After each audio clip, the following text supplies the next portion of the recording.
did anything wrong. Not at all. So, each of the three knew if they had made it on 4, they were going to win.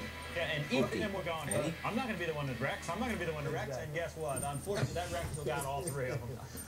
And an honorable mention moment here for Ryan Newman. What a job he and that team did. Changed the shock early in the event, went down 2 laps, made them back up, come back to almost win the darn thing. Fastest car at the end of the race. A phenomenal job for that race team. Hello, Puti. Puti. Was Jimmy Johnson. Well, he started first and chose to start second. Well, it's very hard to get going. Starting on the inside of Charlotte on the first couple laps, you guys know, most time the outside rail drive past you. Middle of the racetrack seems to be where these cars run the best, but I think the bottom is where you're going to win the Coca-Cola 600. Speaking of Newman, Jimmy slowed at the end of that first segment while leading the lead in favor, kept him putting in 2 laps down. That got Newman a free pass and put him back on the lead lap. So after leading all 50 of the first laps, Jimmy's team went for 4 tires, put him out in 5th position to start segment 2. He finished 3rd in that segment, and then some strategy came into play that cost track position for Jimmy. Yeah, even I was surprised, as they said, the further he went back, as fast as his car was, it seemed like track position was extremely important. But again, we're going to see a lot of different tire strategies Sunday night. Had a little moment here to start segment 3, a little scrape off the outside wall. Ended up 5th at the end of segment 3, and almost had trouble on pit road in the hot dog break. He managed to avoid Kyle Busch getting together. The two did. And the final 10 laps started with Jimmy getting turned around, and result he finished 13th. Get the other one. Unfortunately, I didn't hit anything, and nobody ran into us. But we lost so much track position. And at that point, we just kept coming to pit road and making changes to the car to try to get some more data for next weekend's race. So if you were in those first 2 or 3 rows, you really didn't have a shot. And I was there, and unfortunately got spun around down the back and lost all that track position. I was just kind of riding there. I didn't expect it to have that big of a swing from the start of the race on. I also learned, and I knew this in the back of my mind, but track position is so much more important than I ever thought it would be. Reaction to what you were hearing and you were starting to say about Jimmy's save? Because it's unbelievable. The guy's got incredible car control. He didn't spin around. He didn't spin. He never went around. He's amazing. He's saying, what did that Puti do to me? Where's my race car that I had? Let me tell you, you're taught to fight that thing to the bitter end, but at the bitter end, you abort. He fought and aborted 3 different times and eventually saved it. It's going to be interesting to see how tires and strategy do play out. Randy, you mentioned earlier 40 laps being kind of a critical number that we saw with Kyle Busch. Spinning this forward to the 600, track position, clean air, like we heard Jimmy just talk about, the tire strategies. I bet it's got some people scratching their head for this Sunday. Oh, these guys are going to be rolling the dice all night long. They're going to be going 2 tires. You've seen it at Darlington. These guys got a great tire. Goodyear's done a wonderful job. When do you not want tires for $1 million?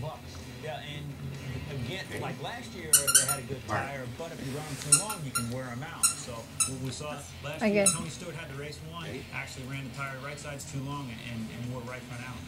It's going to be interesting to see what people are thinking when we get down there on Thursday as far as the tires and how they play out for the 600. A couple other things from Saturday night that I want to dig into. Being in front, clean air, it was huge.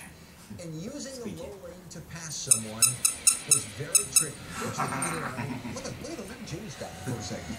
It seems to make a difference on these cars, and it wasn't supposed to. But we're seeing that, I don't know whether the cars are that equal, and clean air is just making them that much faster. But when somebody gets out front, they really set sail. And Ray, you can be penalized for leading early and keeping your car good, right? Because you set sail. That's a good point, Ricky. Now, trying to use the low lane to make a pass. We saw Matt Kenseth try to get around Kyle Busch at the end of one of those segments. We saw Jeff having trouble in the situation. Seems like that low lane is a handful. Yes, it is. It takes you so much patience to work there. There's nothing worse than running that guy on the inside and have him you just can't clear him. And you're like, okay, take a breath. Don't get mad. Don't run into the side of the guy. It takes a lot of patience to run the bottom groove. Something to think forward to for Sunday 600. Now, Sunday 600 will go back to normal restart rules. Lead lap cars in the outside lane, lap cars on the inside lane. But we saw double file restarts on Saturday night. Lead lap cars, double on Saturday night short track start. Give it to Daddy. Give it to Daddy. People seeing the excitement would say, well, why don't we do this in every race? And I ask you, as competitors and fans, the pros and cons of having double file restarts. Hey, don't fight me.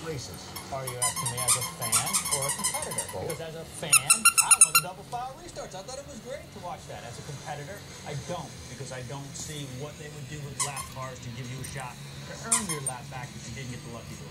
That would be my question. If I'm second, double us up. If I'm leading, no. You wouldn't want to be second, doubled up then. And that's the problem. If I'm sitting here, I love the double file restarts, but it's going to come back to haunt you as a competitor on these flat tracks where the outside groove, you could go from second to eighth before you get back in line. It would be interesting to see if it were ever looked into, but there are pros and there are cons, and the question is, what do you do with the lap cars?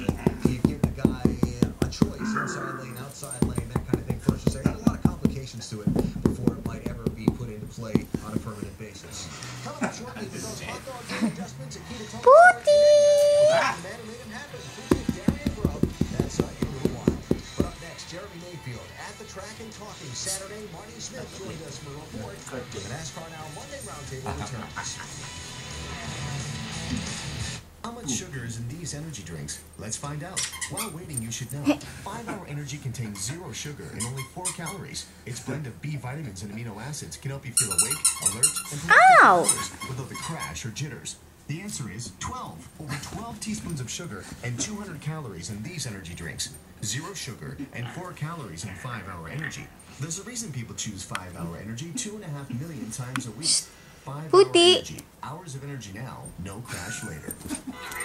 When you're really in pain, relief can't come fast enough. Introducing Bayer Quick Release Crystals. It's ready to go to work faster than caplets or tablets. It's a whole new way from Bayer to dissolve pain fast. New Bayer Quick Release Crystals. It's back, and it's beefed up. It's Applebee's 2 for $20 deal, now including real burgers. Get 1 appetizer, 2 entrees, and a real night out for just $20. 2 for $20 is back, only at Applebee's. It's a whole new neighborhood.